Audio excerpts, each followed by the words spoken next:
यानंतर पुन्हा एकदा आपण नागपूरमध्ये जाऊयात। विधिमंडळ परिसरातून भाजप प्रदेशाध्यक्ष चंद्रशेखर बावनकुळे बोलतायत, आपण थेट पाहूयात। न करता केवळ एक जनतेमध्ये कन्फ्युजन करून ईव्हीएम वर आरोप करून जनादेशाचा अपमान विरोधक करता आहे, जनादेशाला डावलतात आहे। जनादेशाचा अपमान करणे म्हणजे संविधानाचा अपमान करणे आहे। संविधानाने जनतेला मतदान करण्याचा अधिकार दिला आणि तो मतदान केल्यानंतर जनतेला या पद्धतीने क्रिटिसाइज करणे म्हणजे ईव्हीएम वर दोष देणे म्हणजे मतदारांच्या विश्वासार्हतेवर त्या ठिकाणी प्रश्नचिन्ह निर्माण करणे आहे।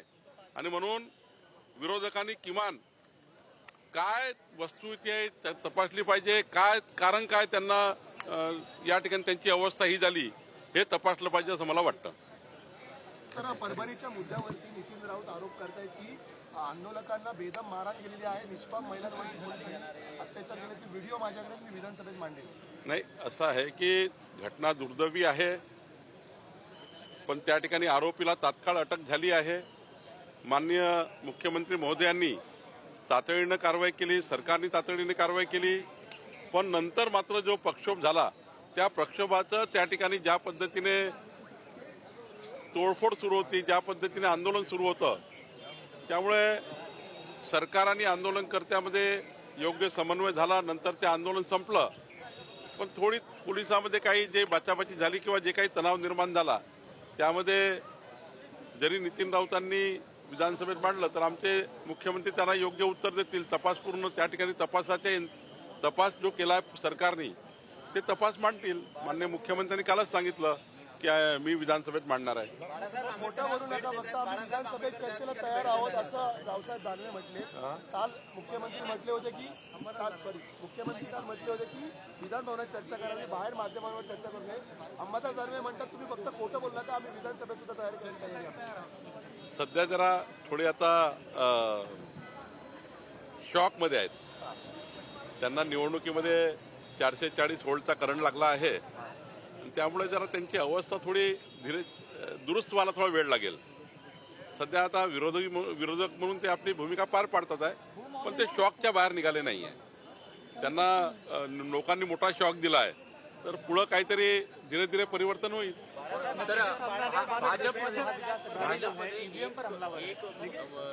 एक पद आणि एक व्यक्ती असतं, तुम्ही प्रदेशाध्यक्ष आणि मंत्री देखील आहात। प्रदेशाध्यक्षासाठी पुन्हा दुसऱ्या नावाची चर्चा आहे, काय नेमकं? आमचे केंद्रीय नेतृत्व याबद्दल चर्चा करेल आणि केंद्रीय नेतृत्व जे निर्णय करतं ते आमच्या पक्षामध्ये अंतिम असतं आणि शेवटी एका पदावर एकच व्यक्ती आमच्या पक्षात काम करतं आणि त्यामुळं जी काही व्यवस्था ठरेल त्या व्यवस्थेतनं पुढे जाऊ।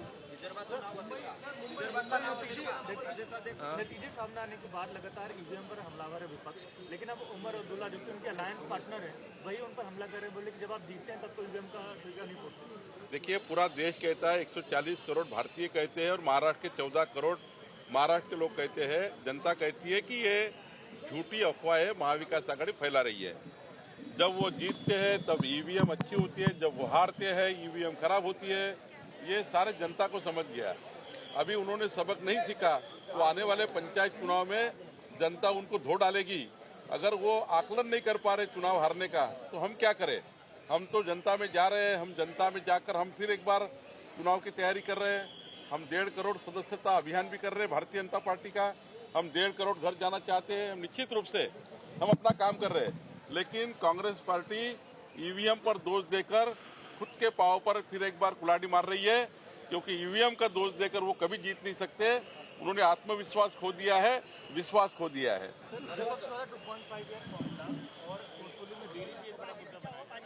अरे भाई, कल तो एक्सपांशन हुआ है, कोई देरी नहीं है, पोर्टफोलियो में कोई झगड़ा नहीं है। जो चर्चा में हूँ और वो चर्चा में बिल्कुल सारा विषय खत्म हो चुका है। आप मीडिया ही चलाते हो कि पोर्टफोलियो में ऐसा हो रहा है, कुछ नहीं है। हमारे तीनों नेता बैठकर और मैं भी उसके साथ में बहुत बार बैठा हूँ, कुछ भी नहीं है।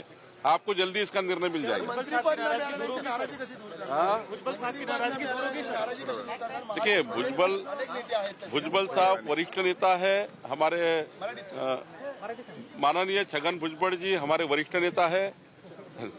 माननीय छगन भुजबळ जी आमचे वरिष्ठ नेते आहे। त्यांनी या महायुतीला मोठा आशीर्वाद दिला आहे। एक ज्येष्ठ नेते म्हणून त्यांनी महायुतीला सांभाळला आहे। अनेक वर्ष महाराष्ट्राचे मंत्री म्हणून, उपमुख्यमंत्री म्हणून त्यांनी या महाराष्ट्राच्या जनतेची सेवा केली आहे। मला असं वाटतं माननीय अजित पवारजी त्यांच्या नेतृत्वाचा योग्य निर्णय करेल, योग्य स्थान त्यांना देईल आणि मला वाटतं की त्यांचं स्थान आमच्या महायुतीमध्ये मोठं आहे आणि राष्ट्रवादी पक्षात सुद्धा मोठा आहे। तर मला वाटतं की अजितदादा याबद्दलचा खऱ्या अर्थाने चांगला विचार करतील। सर, मराठा आणि ओबीसी समाजाला मंत्रिमंडळामध्ये समान स्थान देण्यात आलेलं आहे। विरोधकांना आणि जे सातत्याने आरोप करत होते विशेषतः भाजप आणि फडणवीसांवर की ते ओबीसी आणि मराठा विरोधी आहेत म्हणून उत्तर दिलेलं आहे का मंत्रिमंडळाच्या माध्यमातून? माननीय आमचे देशाचे नेते पंतप्रधान मोदीजी, आमचे अमित शहाजी, माननीय JP नड्डाजी, आमचं केंद्रीय नेतृत्व आणि माननीय देवेंद्रजी यांनी बसून ज्या पद्धतीने सर्व समाजाला 18 पगड जातीला आणि महाराष्ट्रातला जो समाज आहे त्या सर्व समाजाला, मराठा समाजाला, मागासवर्गीयांना, शेड्यूल ट्राईब, शेड्यूल कास्टना ज्या पद्धतीनं प्रतिनिधित्व दिलं, महिला बहिणींना प्रतिनिधित्व दिलं, आमच्या लाडक्या बहिणींना प्रतिनिधित्व दिलं आहे। खरं तर एक सामाजिक समतोल राखला गेला आहे, भौगोलिक समतोल राखला गेला आणि सामाजिक समतोल राखला गेला आणि त्यामुळे आमचे राज्य हे समाजाच्या शेवटच्या व्यक्तीच्या कल्याणाकरता सर्व समाजाला सोबत घेऊन या महाराष्ट्राचा विकास करण्याकरता आमच्या राज्याच्या प्रमुखाने देवेंद्रजींनी भूमिका घेतली आहे।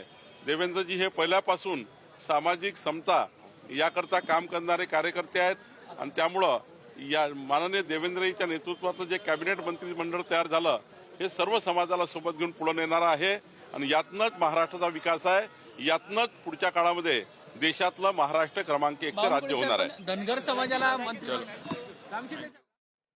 छगन भुजबळ नाराज नाहीत, अजित पवार त्यांना योग्य ते स्थान देतील, त्यांना मान देतील अशा प्रकारचं वक्तव्य भाजप प्रदेशाध्यक्ष चंद्रशेखर बावनकुळे यांनी आज केलेलं आहे। त्याचबरोबर विरोधकांवरती देखील त्यांनी हल्लाबोल केलेला आहे।